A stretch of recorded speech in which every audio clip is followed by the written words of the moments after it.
प्रिय छात्रों, हिंदी के इस शिक्षण सत्र में आपका हार्दिक स्वागत है। आज हम व्याकरण खंड के अंतर्गत समास का अध्ययन करेंगे।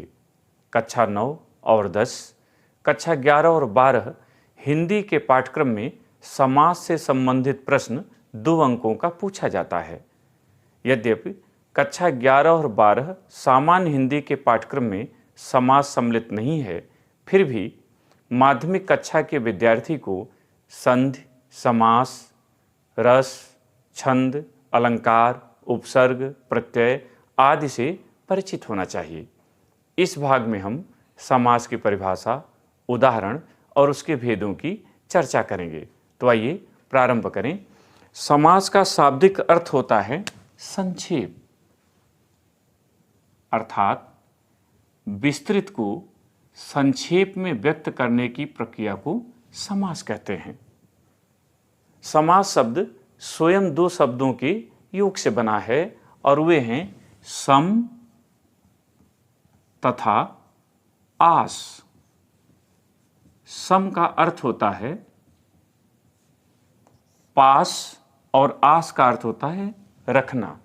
इस प्रकार समास का तात्पर्य होता है 2 या 2 पदों को पास पास रखना, अर्थात 2 या 2 से अधिक पदों के पास पास रखने से उनके बीच की विभक्तियों आदि का लोप होता है और उनसे एक नया शब्द निर्मित होता है। शब्द निर्माण की इस प्रक्रिया को समास कहते हैं।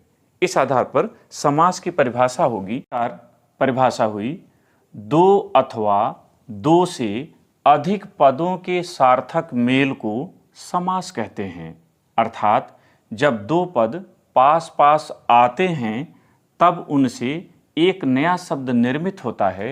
इस प्रक्रिया को समास कहते हैं। उदाहरण, राजमहल, विग्रह, राजा का महल। यहाँ देखेंगे आप कि समस्त पद और समास विग्रह कुछ नई चीज़ें लिखी हुई हैं जो संधि से अलग हैं। तो आइए जानते हैं कि समस्त पद, समास विग्रह ये सब क्या हैं। पहली बात है समस्त पद। समस्त पद क्या है? तो पदों के योग से जो नया शब्द निर्मित होता है उसे समस्त पद या सामासिक शब्द कहते हैं।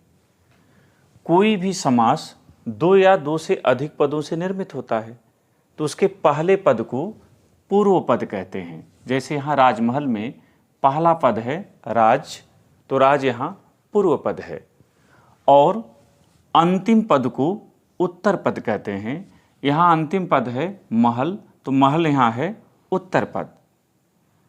किसी भी सामासिक शब्द को पदों में अलग अलग बांटने की प्रक्रिया, अलग करने की प्रक्रिया को समास विग्रह कहते हैं। जैसे राजमहल का यहाँ समास विग्रह हुआ राजा का महल। आपको ध्यान रखना है कि संधि और समास में कुछ मूलभूत अंतर हैं। जैसे संधियों में 2 वर्णों का मेल होता है जबकि समास में 2 पदों का मेल होता है। संधि के वर्णों के मिलने पर विकार होता है और इसी विकारजन्य मेल को संधि कहते हैं, जबकि समास में पदों के मिलने से कोई विकार उत्पन्न नहीं होता, वह विकार रहित होता है। संधि को अलग करने की प्रक्रिया को विच्छेद कहते हैं, जबकि समास को अलग करने की प्रक्रिया को विग्रह कहा जाता है। संधि केवल तत्सम शब्दों में होती है, जबकि समास तत्सम, तद्भव हर प्रकार के शब्दों में संभव है। इसलिए समास का क्षेत्र विस्तृत है। अब आइए समास के भेद देखें।